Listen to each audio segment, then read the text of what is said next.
Hello fellow YouTubers and welcome to Ed's Drafts. In this video I'll be doing a follow-up review on overview of this Alienware desktop PC that you see on the left and the kind of effect that the installation of these Noctua fans had on the performance of the system, and the fans you can see on the right.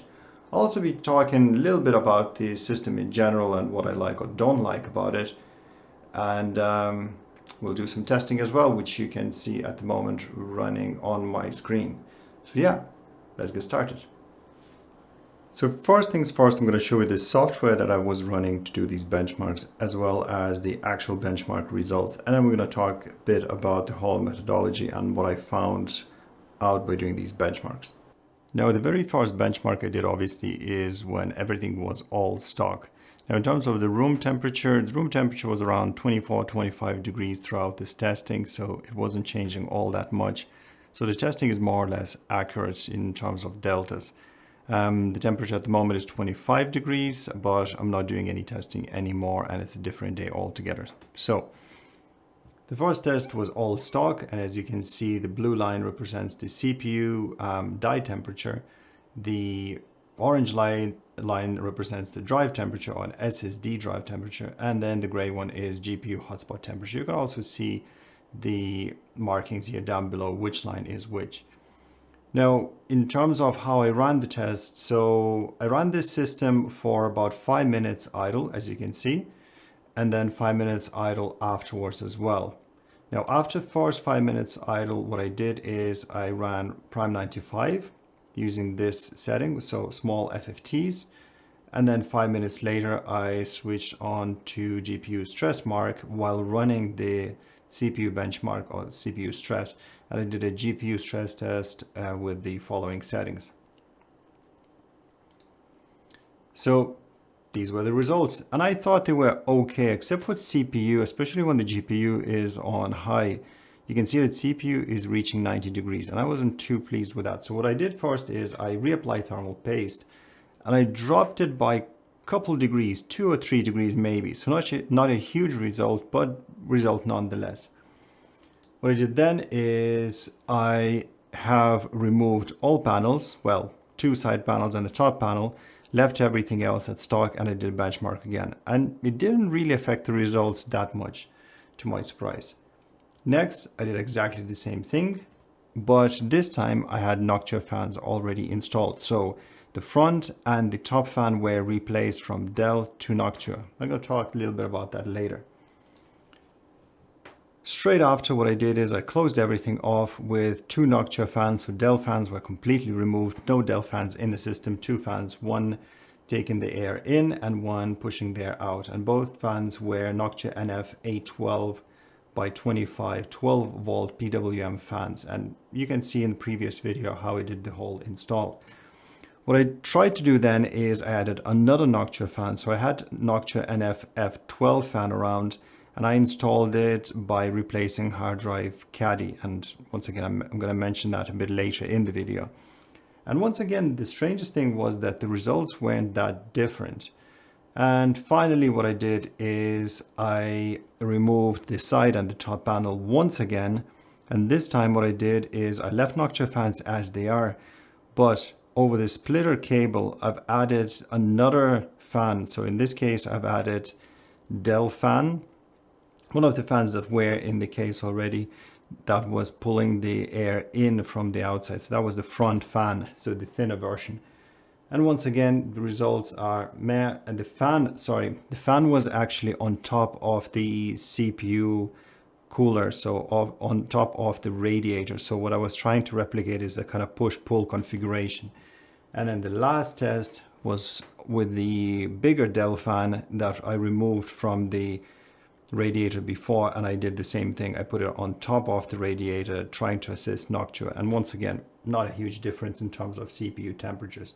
There is a difference, of course, but at the same time, all the case was open and you had a push-pull configuration. So I was expecting something better. Now, finally, what I've done is I did a comparison. So here we are, all runs. And before I go to the CPU, I suppose, so these are all the runs compared. So I overlapped them all, and I know it's a big mess, but I'm going to split them a bit. I'm going to show you something interesting here. So if you look at the CPU graph, it started with slightly different temperatures before and finished with slightly different temperatures after. But if you look at when the test starts and especially when the test finishes, so by the way, these final graphs were actually the open ones. So the 4 graphs or so that you can see that actually dropping by about 5 or 6 degrees compared to the top 4 is actually with the case wide open, which is to be expected. But if you think about it, if you had a case closed and if you had whatever configuration that I had here presented, there'd be no difference whatsoever in terms of temperatures at the high end. Eventually they reach around 90 degrees no matter what you do, which I found really strange. And that's why I didn't publish it in my previous video, because I was kind of trying to figure out what I did wrong. Now, in terms of GPU, once again, it doesn't really matter that much on the high end. So if you're maxing out the GPU, whether you have the case closed, open, whether you have Dell or Noctua fans, doesn't really seem to matter all that much. SSD is a bit of a different story. It's kind of all over the place, but what I noticed is when the case is open, the front fan doesn't direct the airflow through SSD properly. So the SSD temperature increased by a couple of degrees. Not a big deal, but in case you do decide to run this PC with the case wide open, you might want to cool the SSD somehow differently. So that's it, guys. This is the final kind of result in terms of the benchmarks. Now, what I want to talk about next is the actual PC build, how everything can be disassembled, and just my opinion overall about this PC. Now that we have benchmarks out of the way, let's have a look at the actual size of this desktop PC. And for comparison, you can see the 32-inch BenQ monitor behind it. And I can also compare it to the vacuum that I have here, which you can see is just as big or just as small as the desktop PC. And I kind of like the grill here on the side for air intake. Prefer it to the one on the Dell. Now, jokes aside, the actual size of this PC in terms of height is nearly 48 centimeters. So I have a laser level that's exactly at the highest point of this PC. That's around 19 inches. In terms of the length, it's roughly 43 centimeters or 17 inches. And last but not least, at the widest point, it's roughly 23 centimeters or 9 inches. So in case you have limited space under your desk, on top of your desk, might be a bit of a problematic in terms of fitting this PC where you want it to fit. But hey, it has RGB. Oh, and did I mention it weighs only 13.4 kilo.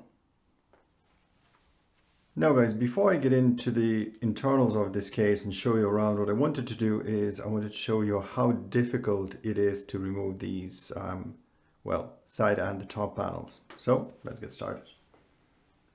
To remove the left side or right side case panel, all you need to do is pull the latch on the back, and that kind of comes out loose.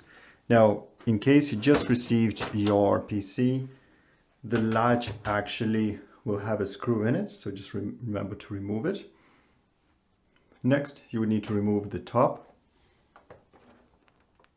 Now, to do that, you kind of have to get your nails under the top part. There's kind of two parts. So first is together with the case, and the second is the actual cover. So just be sure you're taking the right one.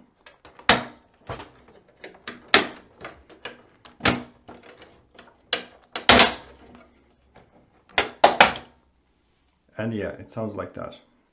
And last but not least,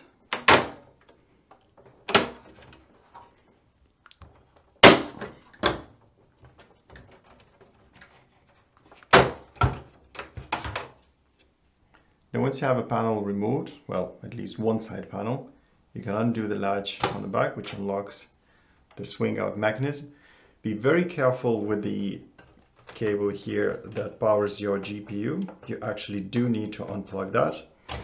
Now, next thing is I would actually recommend you opening this every time when the case is placed horizontally, so basically this facing up.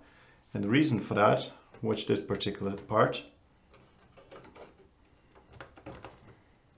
If you're not careful, there's a metal piece on the back that's going to start scraping this and pulling this outside and then pulling on your GPU. So what you need to do, if you're keeping your case like this, lift this up and then try to open it. Now, if you've done everything correctly, it should look something like this. So what you've seen in previous video is me replacing the front intake fan and the top exhaust fan. And what I've done as well on top of that, I've introduced this Y adapter for the Noctua fans that basically allows me to connect two fans to one header. And yes, it's perfectly fine. I'm going to explain to you later why. But basically that allows me to run two fans of one header at the same speed. Now this particular fan is NF-F12 because that's all I had. And this one is NF-A12x25. So the difference between the two is this is supposed to be used for kind of tight cases where airflow is limited. And it works perfectly well for the radiators. Hence I bought the two of them, especially since one of them is on the radiator. This one's supposed to be used for kind of your standard case situations. So for the installation of the front fan, what I needed to do is I needed to remove these two components. So this basically just slide it into this kind of metal caddy, or sorry, the caddy slides into the metal frame that's actually attached to the chassis by a couple screws. Once that's removed, you have this out. And I also removed a couple cables here. So there was a SATA and the power cable. SATA was onto the SATA header on the motherboard, and the power cable connected to the power supply. Now you can do that by simply removing two screws here, removing this plate, and then you have full access to the power supply, and it's fully modular in this particular case, so it was easy enough. So I'm going to show you quickly what happens when you remove this. Keep in mind that this is 1000 watt version, so basically the highest wattage power supply that you can get with this desktop PC. Now in terms of fan itself, what I did is I pushed the fan in and attached two cable ties on the part where there were two screws holding the metal caddy. So it's, you could say it's a bit flimsy. It's not 100% straight, but at the same time it does the job. I'll show you a bit later why is it important. So for this part of the video, what I want to do is I want to show you the thermals of this desktop PC. Now obviously I had to open everything up for you to show the motherboard, the GPU, the SSD, and everything else, all the components inside basically, and show you what the temperature is like. Now at the moment we're running ambient, so I haven't started this PC for a couple hours. We're about between 24 and 25 degrees, and the power draw is 0.8 watts. So the power draw is measured directly from this cable, so we know exactly how much it's drawing. Now to help me with the task, I have this temperature probe here. Now unfortunately it doesn't record video, so I kind of have to show you like this in front of the camera. So at the moment, as you see, ambient temperatures are showing 27, 28 degrees of the actual case. And you can see 32 degrees there, but that's actually wrong information because that's just a reflection from the CMOS battery. So don't mind that because reflective components actually don't show the heat correctly. Now, having said that, as you can see, everything is more or less cold. Once again, this is aluminum heatsink with some reflectivity, but overall the case is cold. Alright, so PC is now on. Ambient temperature is between 24 and 25 degrees again. The power draw is around 60 watts, give or take 55 to 60 watts. I have all the software here running and ready to go. Formark and Prime 95 in terms of maxing out the CPU, GPU and RAM.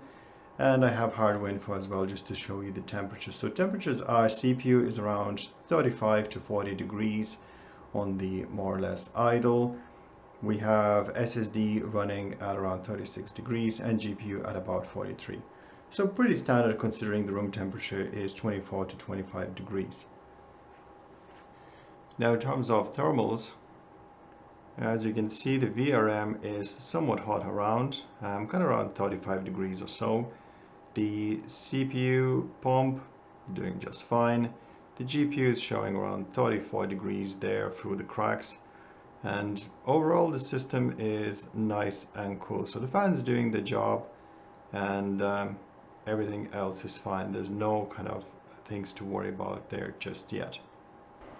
Okay, and we're back. So the testing has been running for around 10 or so minutes. The temperatures are as follows: around 86 degrees for the CPU, around 80 degrees for the GPU, and about 42 degrees for the SSD drive, well, NVMe SSD drives. In terms of the wattage, as you can see here, we have 410 watts roughly, so between 400 and 410, and the temperature is still 24 to 25 degrees. Now let's have a look at the thermals. Okay, so the CPU pump temperature is around 40 degrees. That's fine. VRM is going around 90 degrees. Now that's hot, but at the same time that's kind of okay. Now one thing I don't see much is the above parts, kind of this part of the heatsink compared to this one doesn't seem to be working that much, but at the same time VRM doesn't seem to be that hot either. Now GPU is hot, but as you see it's very manageable. Now considering it's running nearly 80 degrees, everything else around it is pretty cool. Everything on the bottom of the case is pretty cool, so that means that the air is being drawn from below and being exhausted out that way. So everything here is pretty normal. Let's have a look at the CPU cooler up top. Okay, so that's the CPU cooler on top, or also known as radiator. There's no kind of push-pull configuration here, obviously, because normally the case just covers the outside and there's a fan underneath it. So let's have a look at thermals here. And it seems like it's doing its job. So we have around 46 degrees, 44 to 46 degrees. Everything is nicely lit up, which means it's all working there to exhaust the heat. No problems here whatsoever. Now, just before we go into BIOS and have a look and see the options there, I wanted to show you what it actually sounds like with Noctua fans. And then I'm going to disconnect all Noctua fans and I'm going to show you with Dell fans only. So Noctua fans first. Sounds about like that, quiet. And next Dell fans. So one up top and one down there, as you see. Now, obviously didn't install them in the case just like they were originally, or like Noctua fans are now, but the whole case is open, so the noise is going to be as it is. It's not going to be reduced or increased. I'm using Y adapters in terms of the connecting fans simply because I have better access that way. There's nothing else connected on the other branch, so it's the same as connecting straight to the motherboard. There's no resistors, nothing like that.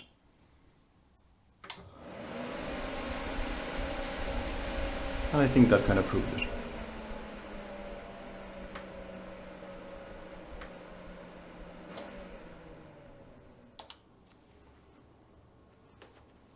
Now I'm going to fly through the settings here, so guys, you probably can pause anywhere you want and just have a quick peek.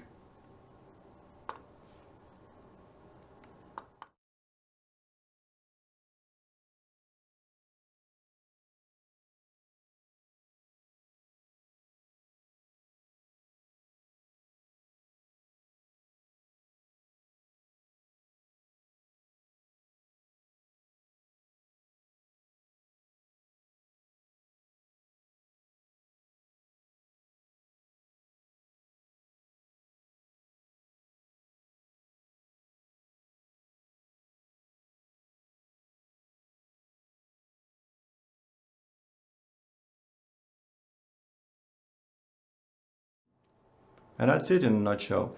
So one last thing I wanted to show is the actual fan curve control. So I'm back in Windows, and what I'm running here is a task manager just to show you CPU utilization. I'm running the hardware info, which basically shows the temperatures as well as the RPMs. Don't mind too much chassis speed, which is running at 5400 RPM. I have no idea what that is. Possibly CPU pump, maybe, maybe not. It's some sort of a weird reading. What is most important is that the CPU and power, and I think that's the front fan, so intake fan, and exhaust fan, which is basically the radiator fan, And these are spinning around 1000 RPM, and that's great. And that's what you get by default. All the curves are going to be automatic. Now, when I say all the curves, the CPU rad fan is going to ramp up all the way to 100% when it reaches certain temperatures. I think it's around 60 or 70 degrees. That's great. The front intake fan doesn't really do that. It kind of will stay at around this speed. So what we need to do is, the only software that does that is Alienware Command Center. And what's worst is, what I found is, if you're running as admin, for instance, and then you're rebooting the PC and another user logs in, not necessarily is going to happen. So you have to have that software there kind of all the time. So just keep that in mind. Now, what you can do is, when you're running it, you can go to Advanced, as you see, for both fans. And you have a couple options. So you have Auto Managed, perfectly fine if you're okay with it. You have offset. Now, what I found is, for Noctua fans, offset of around 12 or 13% means it's pretty much close to maximum. 15 is maximum speed.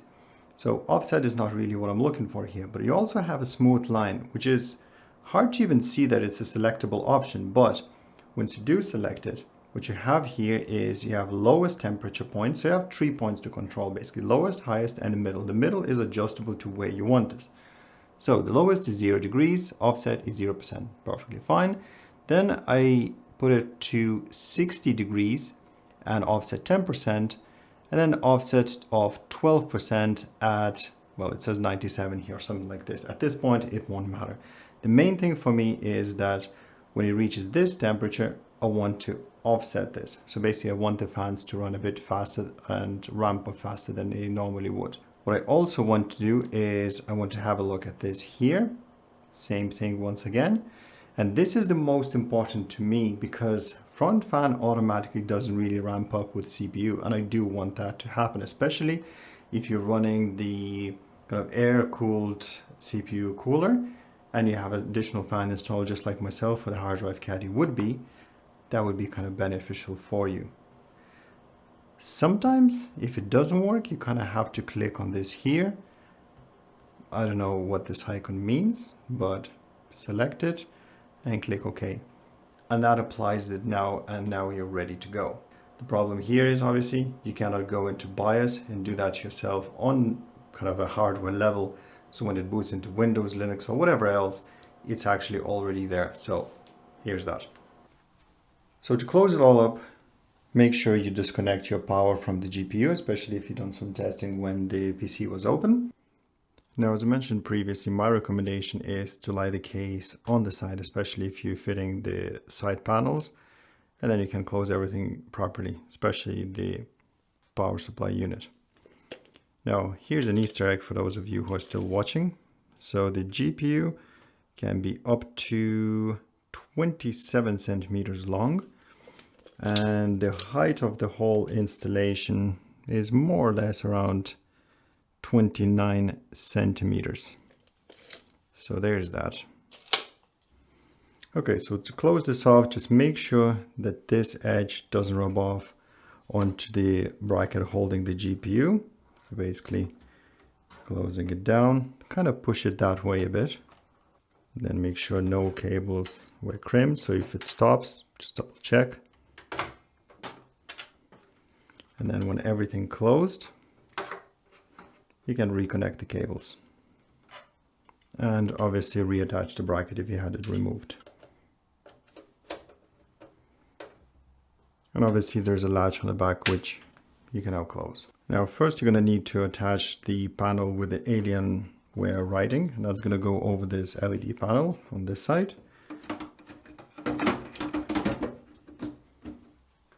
So align it a little bit on the front, make sure that's right. Front clips in first, followed by the back. That's it. Next, top. Now, top is the least favorite panel of mine in terms of installation or removal, really.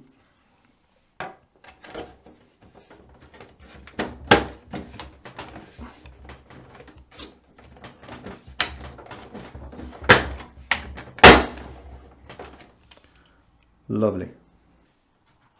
And obviously last but not least is the side panel.